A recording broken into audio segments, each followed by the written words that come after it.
enough time. Yeah, after the COVID, we are meeting each other. For the first time. Yeah, So, how is life? life is going on smoothly, ma'am. And what about you? What's going on? I have come here for discussing about the Lent period. Okay. आजकल उपवास काल चल रहा है, हाँ. तो मैं यहाँ कुछ उसी विषय में चर्चा करने के लिए आई थी. तभी मैंने आपको यहाँ बुलाया ताकि हम साथ मिलकर कुछ इस विषय में चर्चा कर लें. अरे वाह मैम, ये तो आपने बहुत अच्छा किया. मुझे भी सौभाग्य मिल गया इस चर्चा में शामिल होने का. ये मेरा भी सौभाग्य है, आप इस चर्चा में आए. Thank you so much ma'am. चलिए साथ मिलकर कुछ चर्चा कर लें. A bright and blissful morning to all our viewers. CMC Spandan channel में आपका हार्दिक स्वागत है. मैं हूँ मैथिली और मैं हूँ लिसी मैथ्यू. उपवास काल का 10वां दिन समर्पित है ईश्वरीय वचन, दया और समय को. तो आइए विचारें, चिंतन करें. कर्म का फल और जीवन के बाद भी जीवन इस विषय पर आपने सुना ही होगा, जैसी करनी वैसी भरनी. The Bible says in the book of Proverbs, silver and gold are tested by the flames of fire. Our thoughts are tested by the Lord. In this materialistic world, people who live a life of pomp and show, their main aim is to accumulate wealth and to achieve name and fame, to live a luxurious life for their self-satisfaction and happiness. God created all human beings in His own image and likeness. Hence, we become His children. God blessed each one of us with immense talents and abilities. We are unique in His eyes. Our time, knowledge, health and wealth are the free gifts from our Lord. But men, due to their sinful nature, lived life for their own comfort and selfish motive, forgetting the abundant blessings received by our Almighty. Jesus came to this earth to save we sinners. Jesus did not solely die on the cross. He died on the Calvary for you and me, for our salvation. Every drop of His blood was shed for us. During every step, every humiliation, every strike, every whip and every piercing nail, we were throughout and always in His mind. So we must trust the Lord, follow His commandments and lead a holy life to receive eternal life. Lenten time is a time to introspect and retrospect our lives. There is a great saying, as you sow, so shall you reap.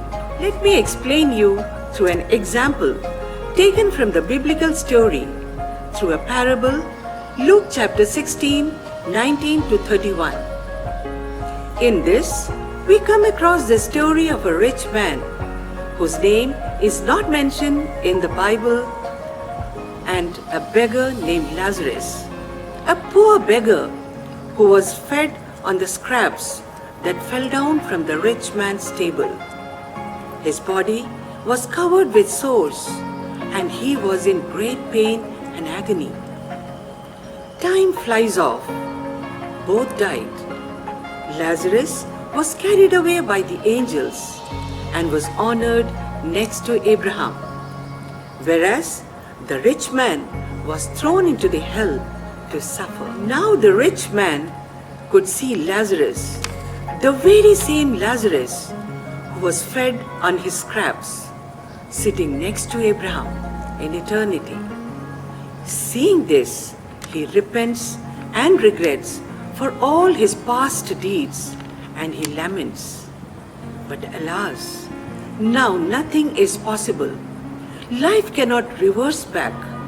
No corrections and no rectifications can be done after death. Very true, madam. No corrections, no rectification. परमेश्वर का वचन कहता है, पहले तुम उसके राज्य और धर्म की खोज करो, तो ये सारी वस्तुएं तुम्हें प्राप्त हो जाएंगी.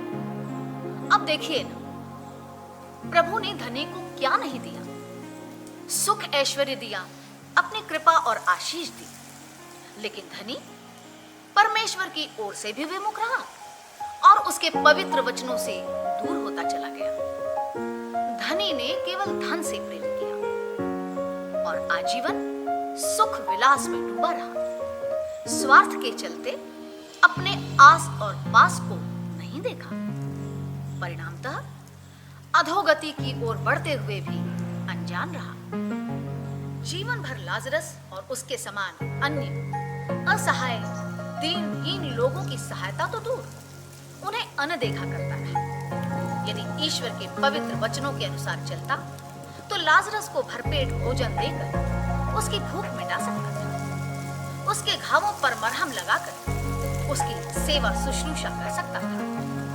नीति वचन 22:9 में लिखा है, दया करने वाले पर ईश्वर की आशीष फलती है, क्योंकि वह कंगाल को अपनी रोटी में से देता है। पर अफसोस, उसने ऐसा नहीं किया।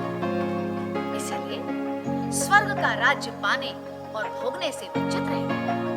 यही नहीं, प्रभु के अनंत उद्धार और अनुग्रह को सदा के लिए हो बैठा, जबकि लाजरस पेट की भूख मिटाने के लिए जीवन भर चंद रोटी के टुकड़ों और जूठन के लिए धनी से दया की याचना करता रहा, लेकिन ईश्वर से विमुख नहीं हुआ। इसीलिए अनुग्रह के रूप में स्वर्ग का अधिकारी बना। ये कितनी अजीब बात है ना मैथिली जी मैम, कि वो धनवान जो इतना सुख विलास में रहा जी, लेकिन मरने के बाद उसकी कैसी गति हुई। बिल्कुल सही कहा मैम आपने। और वहीं वो लाजरस जीवन भर जो धनी की जूठन पर पलता रहा, वहीं अंत में उसने स्वर्ग का द्वार देखा और स्वर्ग का सुख पाया। और यहाँ देखो, ये एक एक बूंद के लिए ये धनवान तरसता रहा और आखिर उसको किसकी जरूरत पड़ी? अब्राहम, जिससे उन्होंने याचना करी, और किसके जरिए? लाजरस के जरिए। जी मैम। और वहीं वो धनी को न केवल अपनी चिंता हुई, तो अपने भाइयों की भी वह चिंता करता रह गया, क्योंकि उसे मालूम था वो जो पीड़ा सह रहा था नरक में जी, वो उस पीड़ा को वो चाहता नहीं था कि उसके भाइयों के जीवन में भी मरणोपरांत वो सहे।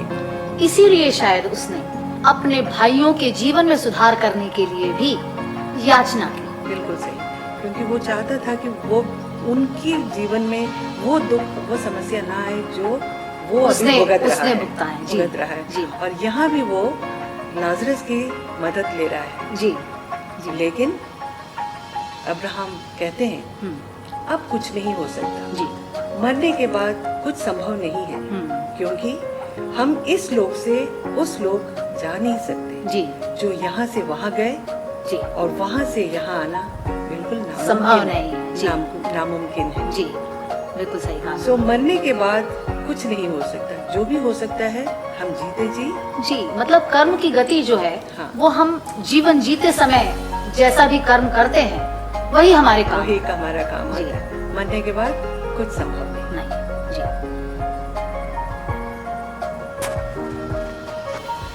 इस दृष्टांत से हम सबको यह सीख मिलती है, जीते जी हम सबको प्रभु के वचनों और उनके सिखाए सिद्धांतों को सुने एवं उसे अपने जीवन में अमल करें, प्रभु को अपना समय दे और उसके मार्गों पर चले, दयावान बने, असहायों की मदद करे, प्रभु जो सर्व संपन्न है उनको अपना केंद्र बिंदु बनाए।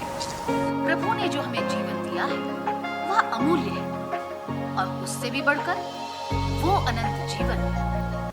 इसलिए लाजरस की तरह विनम्रता, दया की कामना और आशा न छोड़े। काश धनी भी भलाई के मार्ग पर चला होता तो वह भी स्वर्ग का ही अधिकारी होता। आज समय है कि हम अपनी व्यस्तता, विलासिता तथा निर्दयता को छोड़ें, इस अनंत जीवन को प्राप्त करने की लालसा करें जो लाजरस ने प्राप्त की। आज उस वचन रूपी रोटी और जल को लाजरस के समान प्रतिदिन मांगते रहे। प्रभु की दया आपको उस आत्मिक मन्ना से अवश्य तृप्त करेंगे। आमीन।